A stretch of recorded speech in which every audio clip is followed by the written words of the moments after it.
ఆ మనుషుడు పుట్టిన ఎడల అతనికి మేలని యేసుప్రభు చెప్పాడు. ఎవరు ఆ మనుషుడు? యేసుప్రభు తెలుసు, యోధ. ఆయన అప్పగించినటువంటి యోధ, అక్కడ పేరు ఉంది, ఇస్కరియోతు యోధ. యోధాకి ఏం చెప్పాడంటే, నీ పని నువ్వు కానీ అయ్యా అని చెప్పి, అపవాది చేత నువ్వు లోబడిపోయావు కాబట్టి అపవాదికి అక్కడ హెచ్చరించాడు దేవుడు. యోధాని హెచ్చరించాడు శ్రమ అని. ఇక్కడ పేతురుకు కూడా ఒక హెచ్చరిక ఇచ్చాడు. ఏంటి తెలుసా? పేతురుకి నువ్వు ముమ్మారు నన్ను ఎరగనని చెప్తావయ్యా అన్నాడు. పేతురు ఒక దుడికి పేతురు, ఎందులోనైనా ముందే ఉంటాడు ఎందులోనైనా సరే. పేతురు ఎలాంటి వ్యక్తి తెలుసండి? ఒక రౌడీ లాంటోడు తెలుసా? యేసుప్రభు శిష్యుడు పేతురు ఒక రౌడీ లాంటోడు అనమాట.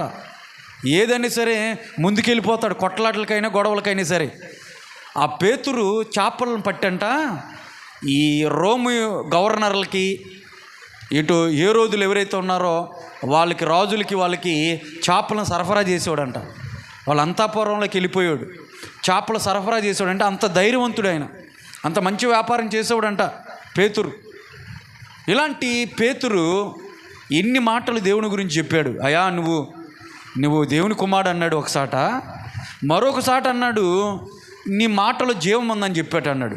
ఇంత గొప్ప సాక్ష్యం కలిగినటువంటి పేతురు యేసు ప్రభుని ఎరగనన్నట్టుగా ముమ్మారు అబద్ధం ఆడాడండి. అంటే పడిపోయాడు. యేసు ప్రభు అదే హెచ్చరిస్తాడు, నువ్వు ముమ్మారు నన్ను ఎరగనని పేతురు నువ్వు బొంకుతావు అని హెచ్చరించాడు. జాగ్రత్త అని యోధాకి హెచ్చరించాడు, ఇటు పేతురుకు కూడా హెచ్చరించాడు. అయితే అనుకున్నట్టుగానే యేసు ప్రభు గెత్సెమనే అనేటువంటి తోటలోకి వెళ్ళినప్పుడు ఆ సందర్భాన్ని మనం చూసినట్లయితే, ఆ గెత్సెమనే తోటలో యేసు ప్రభుని పట్టుకోవటానికి, యేసు ప్రభుని బంధించి తీసుకువెళ్ళటానికి యోధ వచ్చాడు. యోధ సైన్యాన్ని తీసుకొని వచ్చాడు. యోధ యేసు ప్రభుని ముద్దు పెట్టి అప్పచెప్పాడు. అప్పుడు యేసు ప్రభు చెప్పినటువంటి మాట ఏంటో తెలుసండి? 3 చూసుకున్నట్లయితే యేసు ప్రభు యోధాకి ఒక ఛాన్స్ ఇచ్చాడు. యోధ ముద్దు పెట్టినప్పుడు యోధాని ఏమని సంబోధించాడంటే, చెలికాడా అన్నాడు, స్నేహితుడా అన్నాడు. ఒరే, ఇన్ని సంవత్సరాలు నాతో పాటు ఉండి, 3.5 సంవత్సరాలు నాతో పాటు ఉండి, నాతో తిన్న చేతులను నరికేస్తావారా అనలా దేవుడు. చిన్న చేతులను నువ్వు నరికేస్తున్నావు అని చెప్పేసి అనలేదు. ఏమన్నాడు తెలుసా? చెలికాడా అన్నాడు, స్నేహితుడా అని పిలిచాడు. ఎందుకన్నాడు తెలుసండి? యోధాకి ఒక అవకాశాన్ని ఇచ్చాడు దేవుడు. ఇప్పుడైనా మారతాడేమో, పశ్చాత్తాప పడతాడేమో చెప్పేసి యోధాకి కూడా ఒక అవకాశాన్ని ఇచ్చాడు. యేసు చెలికాడా, నువ్వు చేయవలసింది చేయమని అతనితో చెప్పగా అతను దగ్గరికి వచ్చి ఆయన మీద పడి ఆయన్ని పట్టుకున్నారు. చెలికాడని యోధాన్ని సంబోధించాడండి యేసు ప్రభు. అప్పగించినటువంటి ఒక శిష్యుడు. చూడండి, మన ఇంట్లోనే మనతో పాటు ఉండి మనకు వెన్నుపోటు పొడిస్తే ఎంత బాధ ఉంటుందండి, మనకి చాలా బాధ ఉంటుంది. యోధ 3.5 సంవత్సరాలు యేసు ప్రభుతో తిరిగి తీరా యేసు ప్రభుని అమ్మి వేసినప్పుడు ఎంత బాధపడి ఉంటాడండి యేసు ప్రభు. తల్లడిల్లిపోయి ఉంటాడు కదా, హృదయం గాయమైపోయి ఉంటుంది హృదయం అంతా కూడా. అయినప్పటికీ కూడా యేసు ప్రభు అతన్ని స్నేహితుడని పిలిచాడు, మారతాడని. అదేవిధంగా పేతురు కూడా ఒక అవకాశాన్ని ఇచ్చాడు. ఏంటో తెలుసా? పేతురు అక్కడ బంధించబడిన తర్వాత యేసు ప్రభుని తీసుకొని వెళ్ళిపోయిన తర్వాత పేతురు కూడా, మిగతా శిష్యులందరూ కూడా పారిపోయారు, అక్కడ నుండి చల్లాచెదురు అయిపోయారు గెత్సెమనే తోటలో యేసు ప్రభుని పట్టుకోగానే ఆ రాత్రి.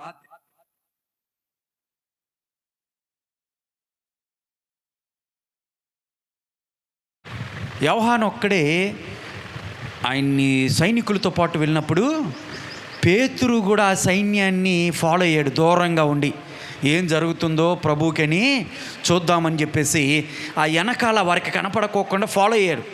ఫాలో అయినప్పుడు అన్న అనేటువంటి ప్రధాన యాజకుల దగ్గరికి యేసు ప్రభుని తీసుకెళ్ళినప్పుడు, ఆ ప్రధాన యాజకుల దగ్గరికి తీసుకెళ్ళినప్పుడు ఎంతమంది వచ్చారంటే సైన్యము 1250 మంది వచ్చారు యేసు ప్రభుని పట్టుకోవటానికి. అందులో రోమా సైనికులు 600 మంది ఉన్నారు. అలాగే యెరూషలేముని కాపాడేటువంటి ఆ హోమ్ గార్డ్స్ ఎవరైతే ఉన్నారో, యెరూషలేం దేవాలయమును కాపాడేటువంటి వాళ్ళు 400 మంది ఉన్నారు. పార్లమెంటులో, ఆ యోధా పార్లమెంట్లో, సన్హెడ్రిన్లో మరి ఉండేటువంటి పోలీసు వాళ్ళు 250 మంది, మొత్తం 1250 మంది యేసుప్రభుని కత్తులతో, గుదిలతో, తాళ్ళు తీసుకొని యేసుప్రభుని బంధించడానికి వచ్చారు. యోధా తీసుకొచ్చాడు. ఆ తీసుకువెళ్ళిన తర్వాత అన్న ఆ ప్రధాన యాజకుల దగ్గరికి తీసుకెళ్ళినప్పుడు ఆ ఎంట్రన్స్లోకి వెళ్ళిపోయాడు పేతురు. ఇప్పుడు పేతురు అక్కడ కొంతమంది చలి కాసుకుంటా ఉంటుంటే అక్కడ కూర్చున్నాడంట. అక్కడ ఒక పిల్ల అడిగింది. ఆ పిల్ల అడిగింది, నువ్వు కూడా క్రీస్తు, ఇగో ఈ యేసు క్రీస్తు పాటు కూడా నువ్వు కూడా ఉన్నావు కదా అంటే, ఇప్పుడు పేతురు అంటున్నాడు, లేదు లేదు, ఆయన ఎవరో నాకు తెలియదు అన్నాడు. యేసుప్రభు చెప్పాడు, నువ్వు కోడి కుయ్యక ముందే ముమ్మారు నన్ను ఎరగనని నువ్వు అబద్ధం ఆడతావు పేతురు అన్నాడు. చూసుకో నీ జీవితంలో నా గురించి ఇంత పొగిడేవు కదా, ఒక రోజున నువ్వు నన్ను ఎరగనంటావు అని చెప్పినట్టుగానే అప్పుడేమన్నాడండి క్రీస్తు దగ్గర, అసలు ఆ మాట అన్నం ప్రభువా, నా జీవితాన్ని అర్పించాలన్నా నేను చావు దగ్గరికి వచ్చినప్పటికీ కూడా నేను ఆ మాటను అనను, చూసుకో అన్నాడు. ఇప్పుడు అంటాడు, అలాంటి పరిస్థితుల్లో నువ్వు యేసు ప్రభుతో కూడా ఉండవు కదా అంటే ఒక ఆవిడ అంటదే. అప్పుడు ఈ అబ్బాయి అంటాడు, ఈ పేతురు అంటాడు, లేదు లేదు, ఆయనతో నేను ఉండలేదని. అట్లాగా ముగ్గురు అడిగారు పేతురుని, నువ్వు ఆ యేసుతో కూడా ఉన్నవాడు కదా, నువ్వు గలిలయవాడు కాదా, ఆ గలిలయలో చేపలు పట్టే వ్యక్తివు కాదా, యేసు ప్రభుతో శిష్యులు ఒక శిష్యుడు కాదా, నీ మాట చెప్తా ఉంది, నీ స్లాగన్ అంటే అక్కడ ఉంటుంది, ఇక సాక్ష్యం చెప్తా ఉంది, నీ మాట నీ పలుకే సాక్ష్యం చెప్తా ఉంది అని ఒక సైనికుడు అడిగాడు. అంటే అప్పుడు కూడా అంటాడు, బొకాయిస్తున్నాడు, ఒట్లు పెట్టుకుంటున్నాడు, లేదు లేదు, ఆయన ఎవరో నాకు తెలియదండి, నా మీద ఒట్టు, ఆయన మీద ఒట్టు, ఈయన మీద ఒట్టు అని ఒట్లు పెట్టేస్తూ ఉన్నాడు పేతురు, శిష్యుడు అయినటువంటి పేతురు. ఎందుకంటే ఆయన మాట కూడా వ్యాస, గలిలయలో ఉన్నటువంటి వాళ్ళందరి మాట వ్యాసగా ఉంటుంది. అంటే వ్యాస వేరే. ఇప్పుడు మన ఆంధ్రప్రదేశ్, తెలంగాణ ఉంది, 2 తెలుగు రాష్ట్రాలే. ఆంధ్రప్రదేశ్లో ఉన్నటువంటి తెలుగుకి సాంస్క్రిట్ 2 కలిపి ఉంటుంది, సాంస్క్రిట్ కలిపి ఉంటుంది. ఇందులో మనం మాట్లాడే తెలుగులో ఒక తెలుగు మాట్లాడతాం. అదే హైదరాబాదులో, తెలంగాణలో ఉన్నటువంటి తెలుగులో ఉర్దూ మిక్స్ అయి ఉంటుంది. మనకేంటో సాంస్క్రిట్ మిక్స్ అయి ఉంటుంది, తెలంగాణ తెలుగులో ఉర్దూ మిక్స్ అయి ఉంటుంది. వాళ్ళదొక స్లాగనం కదా, వ్యాస వేరే. అట్లాగే యోధా దేశంలో యెరూషలేములో ఉన్నటువంటి వారి యొక్క ఆ మాట తీరు వేరే, గలిలయలో ఉన్నటువంటి మాట తీరే వేరే. ఈ పేతురు గలిలయవాడు కాబట్టి ఆ స్లాగ్ని బట్టి ఇప్పుడు సైనికుడు అన్నాడు, నీ మాటే సాక్ష్యం చెప్తుంది, వ్యాసగా ఉంది, నువ్వు గలిలయవాడు కాదా అని అడిగితే, కాదండి, యేసుప్రభు ఎవరో నాకు తెలీదు అని ఒట్లు పెట్టేసుకుంటా ఉన్నాడు. ఈ లోపు కోడి కూసింది. ఎప్పుడైతే కోడి కూసిందో జాగ్రత్తగా గమనించండి ప్రియులారా. ఇప్పుడు ఎన్నిసార్లు అబద్ధం ఆడాడు? 3 సార్లు అబద్ధం ఆడాడు. యేసుప్రభు చెప్పాడు కదా, కోడి కుయ్యక ముందే నువ్వు 3 మారు నన్ను ఎరగనట్టుగా, నన్ను ఎరగనని నువ్వు అబద్ధం ఆడుతావు అన్నట్టుగాని ఎప్పుడైతే 3 మారు అబద్ధం ఆడాడో, మీరు జాగ్రత్త గమనించితే అదే టయానికి యేసు ప్రభుని తీసుకొని లోపలికి ఎంటర్ అవుతున్నారు సైనికులు. ప్రధాన యాజకుడి యొక్క ఆ లోపలికి ఇంటిలోకి తీసుకెళ్తా ఉన్నారు. ఇక్కడ యేసు ప్రభుని ఎరగనని పేతురు బయట ఉండి 3 మారు అబద్ధం ఆడాడు. ఈ 2 సమయాలు ఒకేసారి జరిగినాయి. ఆ 2 జరగటం వల్ల పేతురు యేసుప్రభు వెళ్తుంటే యేసుప్రభు వైపు చూస్తే యేసుప్రభు పేతురు వైపు చూశాడంట. యేసు పేతురు వైపు చూసి అలా లోపలికి వెళ్తే ఆ చూపుల ఆంతర్యం ఏంటి తెలుసా? యేసయ్య చూపుల అర్థం ఏంటి తెలుసా? పేతురు, నేను చెప్పాను కదా నువ్వు అబద్ధం ఆడతావని, చూసావా? 3.5 సంవత్సరాలు నాతో కూడా ఉండి నువ్వు కూడా యోధా నన్ను అప్పగించాడు, నువ్వేం చేసావు? నన్ను ఎరగనని అబద్ధం ఆడావు. మీరిద్దరూ ఒకటే అన్నట్టుగా దేవుడు పేతురుని చూశాడంట. మీరు చూడండి, ఆ చూపులో ఆంతర్యం ఏంటో చూడండి. వెంటనే యేసు ప్రభువుని చూసినటువంటి పేతురు ఏం చేశాడు తెలుసండి? వెలుపలికి వెళ్ళి ఏడ్చాడంట. ఏడ్చేశాడంట విపరీతంగా, గుండెలు బాదుకొని, అయ్యో నా యేసయ్యని ఎరగనని నేను అబద్ధవాడనే అని ఏడ్చాడంట. ఆ తర్వాత 37 సంవత్సరాలు పేతురు బ్రతికాడంటండి. 37 సంవత్సరాలు పేతురు బ్రతికాడు. అంటే యేసుప్రభు చనిపోయింది 33 సంవత్సరంలో చచ్చిపోతే, 30 సంవత్సరంలో చచ్చిపోతే క్రీస్తు శకం 67 సంవత్సరంలో పేతురుని తలకిందులుగా రోమా సైనికులు రోమీయులు సిలువేసి చంపేశారు యేసుప్రభుని. తలకిందులుగా మామూలుగా సిలువేస్తుంటే పేతురు అన్నాడు, నేను యేసులా అంత నా యేసయ్య లాంటి అర్హత నాకు లేదు, అంత గొప్పవాడిని కాదు నేను, నన్ను తల కిందకి కాళ్ళు పైకి వేసి సిలువేయమంటే అలాగే ఆ బుర్ర కింద పెట్టి కాళ్ళు పైకి వేసి పేతురుని సిలువేసి చంపేశారండి. 67 సంవత్సరంలో పేతురుని. 37 సంవత్సరాలు యేసు ప్రభు చనిపోయిన తర్వాత యేసు ప్రభుని గురించి సువార్త ప్రకటించినటువంటి పేతురు ప్రతిరోజు కోడి కొయ్యగానే ఆ సౌండ్ వినిపించగానే ఏడ్చేసేవాడంటండి. కోడి కొయ్యగానే ఆ సౌండ్ వినపడంగానే తను అబద్ధం ఆడినటువంటి బొంకినటువంటి ఆ మాటని జ్ఞాపకం చేసుకుని ఏడుస్తూనే ఉండేవాడంట. అంత మాత్రమే కాదంట, కానీ పేతురు రోడ్డు మీద వెళ్తుంటే చిన్న చిన్న పిల్లలంట ఏడిపించేవాళ్ళంట. కొక్కురొక్కో అని పిలిచేవాళ్ళంట. కొక్కురొక్కో అని పిలవంగానే అంటే పేతురుని నువ్వు కోడి కుయ్యకు ముందే యేసుప్రభుకి తెలియదని నువ్వు అబద్ధం ఆడావు కదా అని ఏడిపించేవాళ్ళంట. ఆ సౌండ్ వినగానే బొల్లుని ఏడ్చేసేవాడంట. అందుకనే చరిత్రకారులు చెప్తారండి, పేతురు యొక్క చంపల మీదంట ఏడ్చి ఏడ్చి ఏడ్చి ఆ చారల బొగ్గు మీద ఎలా ఉండిపోయినాయి అంట. అంటే ఎంత ఏడ్చాడో చూడండి. ఈ రోజున మనం ఏం చేస్తాం తెలుసండి, ఎంత అబద్ధం ఆడినా ఎన్ని పాపాలు చేసినప్పుడు కూడా మనం ఏడం, మనం పశ్చాత్తాపడం. కానీ పేతురుని చూడండి, రోజు ఏడ్చేసేవాడంట. ఆ మాటను జ్ఞాపకం చేసుకొని, ప్రభువా నేను ఎరగనని నిన్ను అబద్ధం ఆడని నేను రోజు ఏడ్చేసేవాడంటండి పేతురు. 37 సంవత్సరాలు ఏడుస్తానే ఉన్నాడంట ఆయన. మీకు అర్థమైందండి? అయితే యోధ యేసు ప్రభుని అప్పచెప్పి ఆయన దేవునికి దూరం అయితే, ఇక్కడ పేతురు యేసు ప్రభు ఎవరో నాకు తెలియదని ముమ్మారు అబద్ధం ఆడి ఇక్కడ దేవునికి దూరం అవిధేయత చూపించినటువంటి వారు ఉన్నారు. ఇద్దరు కూడా ఒకళ్ళే. అయితే చివరగా వీళ్ళిద్దరు కూడా దేవుడు ఒక అవకాశాన్ని ఇచ్చాడు. ఇద్దరు కూడా ఒక అవకాశాన్ని ఇచ్చాడు దేవుడు. ఇక్కడ యోధా జీవితాన్ని చూసినట్లయితే యోధా జీవితంలో కూడా పశ్చాత్తాపం వచ్చింది. ఎప్పుడో తెలుసా? చెలికాడా అని పిలిచాడు. అక్కడ పేతురును చూశాడు. పేతురు అబద్ధం ఆడితే యేసుప్రభు ఎవరో నాకు తెలియదు అనగానే పేతురు వైపు చూశాడు. ఆయన చూపుల అర్థాన్ని అర్థం చేసుకున్నాడు. ఇక్కడ యోధాన్ని అప్పగిస్తే యేసుప్రభుని చెలికాడా, స్నేహితుడా, మై డియర్ ఫ్రెండ్ అని పిలిచాడు. ఈ ఇద్దరు కూడా ఎప్పుడైతే దేవుడు ఏ విధంగా అయితే అవకాశాన్ని ఇచ్చాడో పశ్చాత్తాపంలోకి వచ్చారు. అయితే ఒక వ్యక్తి పశ్చాత్తాపడి ఏడ్చాడు. ఎవరో తెలుసా? యోధా ఏడ్చాడు. అయ్యో, ఆ తర్వాత యేసు ప్రభుని అప్పగించిన తర్వాత ప్రధాన యాజకుల దగ్గరికి, వాళ్ళ దగ్గరికి వెళ్ళి, ఇదిగో బాబు, మీ వెండి నాణ్యాలు మీరు తీసేసుకోండి, ఒక నిర్దోషి రక్తాన్ని నేను మీకు అప్పచెప్తున్నాను, నాకు ఇష్టం లేదు, ఆయన వదిలేసేయండి, వదిలిపెట్టేసేయండి, మీ డబ్బులు మీరు తీసేసుకోండి అని వాళ్ళ దగ్గరికి వెళ్తే వాళ్ళు ఏమన్నారు తెలుసా? ఆ డబ్బులు మాకు వద్దు, ఇక అయిపోయింది, పట్టేసుకున్నాం కదా, అయిపోయింది, నువ్వేం చేసుకుంటా చేసుకో, ఆ డబ్బులతో మాకు అక్కర్లేదు, పో అవతలకి అన్నారు. ఆ డబ్బులు అక్కడే దేవాలయంలోనే, ఆ దేవాలయంలో వాళ్ళ దగ్గరే, వాళ్ళ యొక్క అంతఃపురంలో, దేవాలయం కాదు, వాళ్ళ అంతఃపురంలోనే ఆ అన్న ప్రధాన యాజకుల దగ్గరే, వాళ్ళ దగ్గరే వదిలిపెట్టేసి వెళ్ళిపోయాడు యోధా. వెళ్ళిపోయి పశ్చాత్తాపడ్డాడండి. యేసు ప్రభును పట్టించినందుకు పశ్చాత్తాపడ్డాడు, ఏడ్చాడు. కానీ ఇతని ఏడుపు ఎట్టెళ్ళింది తెలుసా? ఇతని జీవితాన్ని బలి తీసుకునే వరకే, అంటే మరణానికి దారి తీసింది. ఎక్కడికి వెళ్ళాడంటే ఒక కొండ మీదకి వెళ్ళి ఒక చెట్టు కొమ్మకి ఉరేసేసుకున్నాడు.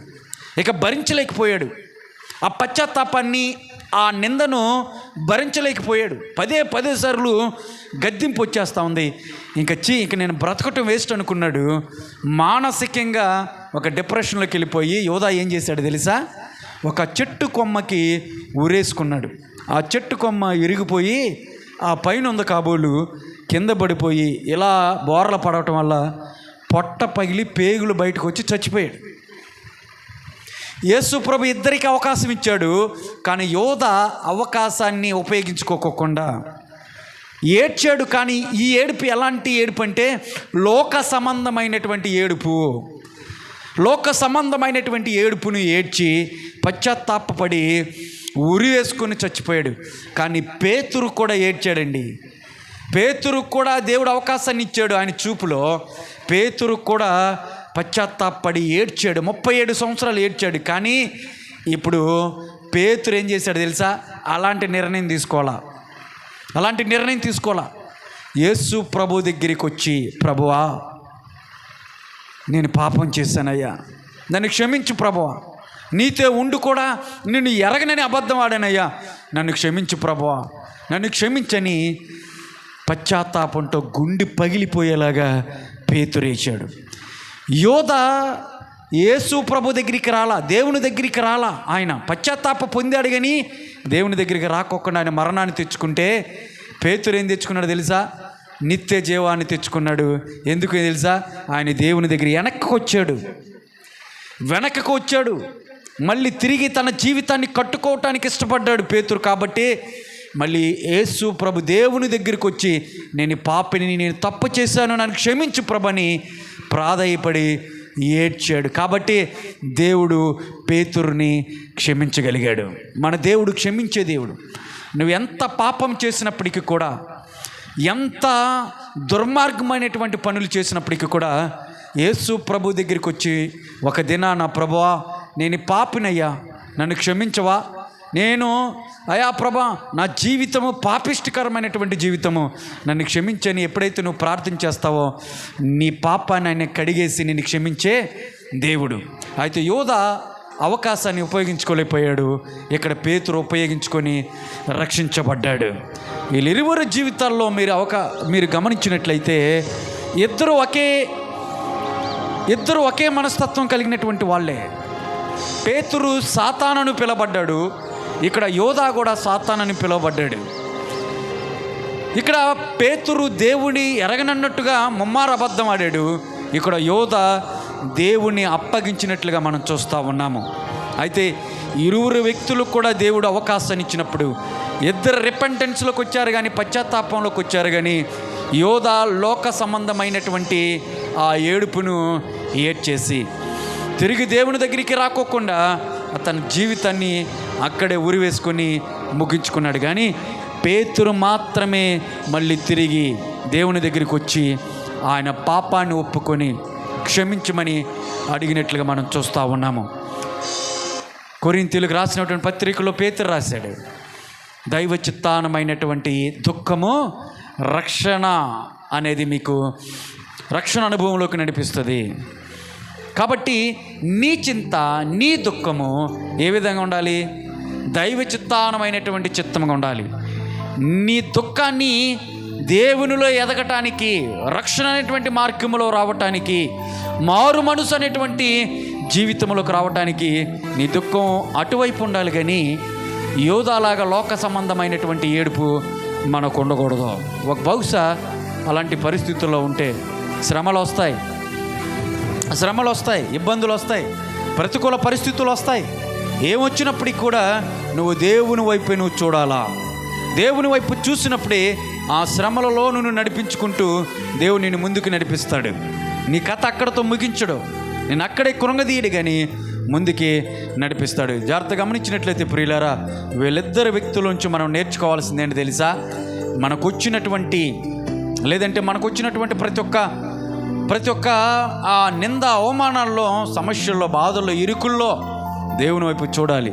ఒకవేళ పాపంతో ఉన్నావా, దేవునికి అవిధేయతతో ఉన్నావా, దేవునికి ఇష్టం లేనటువంటి పనులు చేస్తున్నావా, చెడ్డ మార్గంలో నడుస్తున్నావా, నీ చెడ్డ ఆలోచనలు ఏవైతే ఉన్నాయో ఇప్పుడు దేవుడు పిలుస్తున్నాడు. దేవుని దగ్గరికి వచ్చి క్షమాపణ అడగాలి. ప్రభువా నన్ను క్షమించమని ప్రార్థన చేస్తే దేవుడు నిన్ను క్షమించి నిత్య జీవానికి తీసుకెళ్తాడు.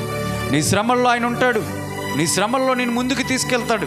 నీ శ్రమల్లో నిన్ను శక్తిని ఇస్తాడు, నీకు బలాన్ని ఇస్తాడు. దాన్ని దాటించి ఆయన ముందుకు తీసుకెళ్ళి నిత్య జీవము నీకు అనుగ్రహించుతాడు.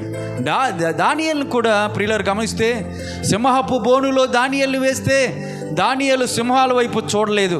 ఆ కిటికీలో నుంచంట దానియేలుని సింహపు బోనులో వేసి ఈ సింహాలు తింటే చూద్దామని చెప్పేసి చాలామంది ఆ సైడ్ అంటే కిటికీలో ఉంటే తొంగు చూస్తూ ఉన్నారంట దానియేలుని. సింహాలు ఎలాగ తింటున్నాయా అని చూడటానికి ఆ కిటికీలో నుండి చూస్తూ ఉంటుంటే ఇటు సింహాలు దానియేలు దగ్గరికి వచ్చినప్పుడు దానియేలు చేసినటువంటి ప్రార్థన ఎలాంటి తెలుసండి? దానియేలు దృష్టి ఎటువైపు ఉంచాడు తెలుసా? ఒక సమస్య, మరణము ఆయన ముందు నిలబడింది. సింహాలను చూడలే, చీల్చుకొని చంపేటువంటి సింహాలను చూడలేదు, ఆ చాటున నక్కినటువంటి వ్యక్తులను చూడలేదు, కానీ సమస్యను ఆయన చూడలేదు. కానీ ఆయన ఆకాశం వైపు కన్నులెత్తి దేవుని వైపే తన దృష్టిని కేంద్రీకరించాడు. దేవుని వైపే తిరిగి ప్రార్థన చేస్తూ ఉన్నాడు. దేవుడే సాధ్యపరిచే దేవుడు. తన యొక్క శ్రమను, తనకు వచ్చినటువంటి ఆ సమస్యను విడిపించేది ఆయన మాత్రమే అని ఎరిగినటువంటి దానియేలు దేవుని వైపే తిరిగి చూశాడు, కానీ సింహాల వైపు ఆయన తిరిగి చూడలేదు. ప్రియులారా, మీరు శ్రమ వచ్చిందని, ఇబ్బంది వచ్చిందని వాటి వైపు చూసే విధంగా నువ్వు ఉండకూడదు. ఒకవేళ చూస్తే వాటి లోక సంబంధమైనటువంటి వాటిని వైపు చూసి నువ్వు దుఃఖించినట్లయితే నువ్వు మరణాన్ని కూడగట్టుకుంటావు. మరణం ఒక రోజున నిన్ను ఆవరిస్తుంది. కానీ నువ్వు అలాంటి పరిస్థితుల్లో దేవుని వైపు, ఆ దుఃఖాన్ని దైవం వైపు, దేవుని వైపు కనుక నువ్వు తిప్పినట్లయితే నువ్వు రక్షించబడతావు. ఇప్పుడు గమనించండి, పేతురులాగా ఉండాలా, యోధాలాగా ఉండాలా? ఇద్దరికి అవకాశాన్ని ఇస్తే మరొక వ్యక్తి ఉపయోగించుకున్నాడు కాబట్టి పేతురు ఎక్కడున్నాడు? పేతుడు పరలోకంలో ఉన్నాడు. యోధ ఉపయోగించుకోలేదు, తిరిగి ప్రభు దగ్గరికి రాలేదు కాబట్టి నరకంలో ఉన్నాడు. నువ్వెక్కడ ఉండాలని ఆశపడుతున్నావు? ఈ ఉదయకాల సమయంలో ప్రభు మాట్లాడుతున్నాడు. నువ్వెక్కడ ఉండాలని తీర్మానం తీసుకుంటున్నావు? నువ్వెక్కడ ఉండాలని ఇష్టపడుతున్నావు? పరలోకంలో ఉంటావా, నరకంలో ఉంటావా? ఆలోచించే. ప్రభు ఈ రెండిటిని నీ ముందు పెట్టాడు. ప్రార్థన